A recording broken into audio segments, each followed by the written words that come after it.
Bismillahirrahmanirrahim. Assalamualaikum warahmatullahi wabarakatuh.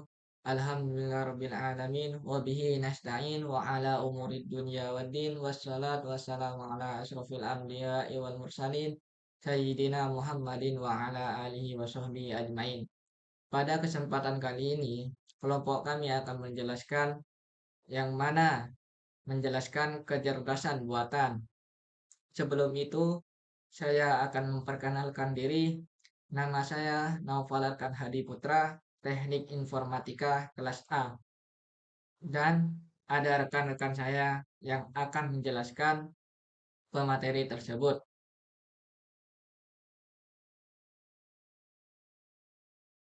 Baik, langsung saja. Pengenalan jaringan saraf tiruan atau ANN, jaringan saraf tiruan. ANN adalah fondasi utama dari banyak inovasi kecerdasan buatan atau AI modern. Terinspirasi oleh struktur biologis otak manusia, ANN dirancang untuk belajar dari data, mengenali pola, dan membuat prediksi yang akurat. Dengan kemampuannya yang terus berkembang, pasar AI diproyeksikan nilai mencegangkan sebesar 1,8 triliun pada tahun 2030, menandai peran krusial ANN dalam revolusi teknologi global. Yang mana di sini ada sejarahnya, yaitu sejarah singkat ANN. 1. 1943, Warren McCulloch dan Walter Pitts menciptakan model neuron komputasi pertama yang menjadi dasar bagi pengembangan ANN. Yang kedua, 1957, Frank Rosenblatt mengembangkan penciptaan salah satu jaringan saraf pertama yang mampu belajar dan mengklarifikasi pola. Yang ketiga, 1986, algoritma backpropagation dipopulerkan kembali, memungkinkan ANN untuk belajar dari kesalahan dan menyesuaikan bobotnya secara efektif, memicu kebangkitan minat pada ANN. Yang keempat, 2012, AleXNet memenangkan kompetisi ImageNet dan margin signifikan menandai dimulainya era deep learning dan dominasi ANN dalam visi komputer. Baik, saya akan meneruskan pemateri 1. Struktur dasar ANN. Jaringan saraf tiruan terdiri dari unit-unit dasar disebut neuron atau node yang saling terhubung dalam lapisan-lapisan. Di sini ada 3 lapisan, yaitu 1. Lapisan input, menerima data awal yang diproses oleh jaringan bertindak sebagai gerbang masuk informasi. 2.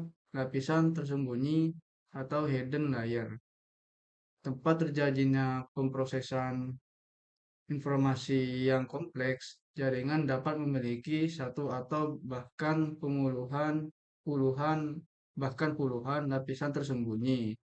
3. Lapisan output, menghasilkan hasil eh, akhir dari pemrosesan seperti prediksi angka atau klasifikasi kategori. Setiap koneksi antar neuron memiliki bobot yang menentukan kekuatan sinyal yang diteruskan dalam model ANN yang besar. Jumlah bobot ini bisa mencapai tujuan, memungkinkan jaringan untuk belajar pola yang sangat rumit dari data. Cara kerja propagasi maju. Propagasi maju adalah proses di mana data input bergerak melalui jaringan saraf dari lapisan input ke lapisan output, menghasilkan prediksi, yaitu ada 4. Input data. Data awal, misalnya pixel, gambar atau kata-kata, dimasukkan ke dalam neuron lapisan input. Perhitungan bobot. Setiap input dikaitkan dengan bobot koneksi yang sesuai dan hasilnya dijumlahkan di setiap neuron pada lapisan berikut. Fungsi aktivasi. Penjumlahan ini kemudian dilewatkan melalui fungsi aktivasi seperti relu, sigmoid, atau ton yang menentukan apakah neuron tersebut harus diaktifkan dan meneruskan sinyal ke neuron berikutnya. Hasil output. Proses ini berulang di seluruh lapisan tersembunyi hingga mencapai lapisan output di mana prediksi akhir dihasilkan. Proses pembelajaran Black propagation.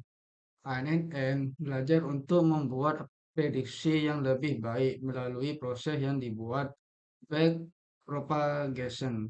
Ini adalah mekanisme utama yang memungkinkan jaringan untuk eh, meningkatkan akurasinya seiring waktu.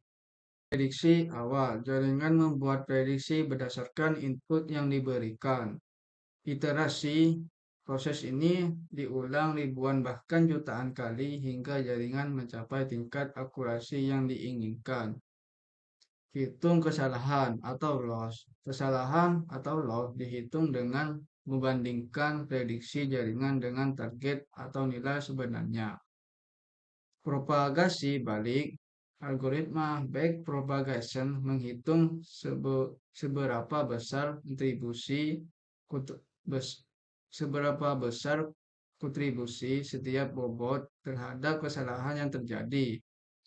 Penyesuaian bobot. Bobot koneksi disesuaikan sedikit demi sedikit untuk minimalkan kesalahan pada iterasi berikut. Baik, saya akan melanjutkan dari pemateri yang kedua. Jenis-jenis ANN populer ada 4. Yang pertama, feed forward neural network (FNN). Model paling dasar di mana informasi mengalir satu arah dari input ke output tanpa siklus baik, ideal untuk klasifikasi dan regresi sederhana.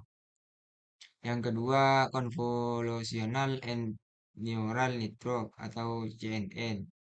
Sangat unggul dalam tugas pengolahan gambar dan video, seperti pengendala objek karena kemampuannya mengekstrak fitur spasial. Yang ketiga, Recurrent Neural Network atau RNN. Dirancang untuk data sekuensial seperti teks dan suara karena memiliki memori yang memungkinkan mereka mempertahankan informasi dan langkah-langkah sebelumnya. Yang kelima, Generative Adversarial Network (GAN) terdiri dari dua jaringan yang bersaing untuk menghasilkan data baru yang realistis seperti gambar, musik, atau teks. Aplikasi nyata ANN. Kecanggihan jaringan saraf tiruan telah membuka pintu bagi berbagai aplikasi transformatif di sebagai sektor. Yang pertama, pengenalan gambar. Mampu mengidentifikasi objek, wajah, dan pola dengan akurasi lebih dari 99%, merevolusi keamanan dan interaksi digital. Yang kedua, pemrosesan bahasa alami atau NLP memungkinkan terjemahan mesin (seperti Google Translate), analisis sentimen, dan interaksi chatbot yang lebih cerdas. Yang ketiga, sistem rekomendasi menganalisis referensi pengguna untuk menawarkan rekomendasi yang dipersonalisasi, meningkatkan penjualan hingga 30% di platform seperti Amazon. Yang keempat, diagnosis medis membantu deteksi dini penyakit dengan menganalisis citra medis, mencapai akurasi 95% untuk beberapa jenis kanker. kesimpulan dan masa depan. Jaringan saraf tiruan atau ANN telah membuktikan dirinya sebagai teknologi transformasional yang terus berkembang. Kemampuannya untuk memecahkan masalah kompleks yang sebelumnya tidak terpecahkan telah membuka peluang baru berbagai bidang. Masa depan ANN tampak cerah dengan potensi perluasan ke area-area baru seperti AI generatif yang mampu menciptakan konten original, serta fokus yang lebih besar pada etika AI untuk memastikan pengembangannya yang bertanggung jawab. ANN akan terus menjadikan pilar inovasi di era digital. Sekian dari kelompok kami. Terima kasih. Wassalamualaikum warahmatullahi wabarakatuh.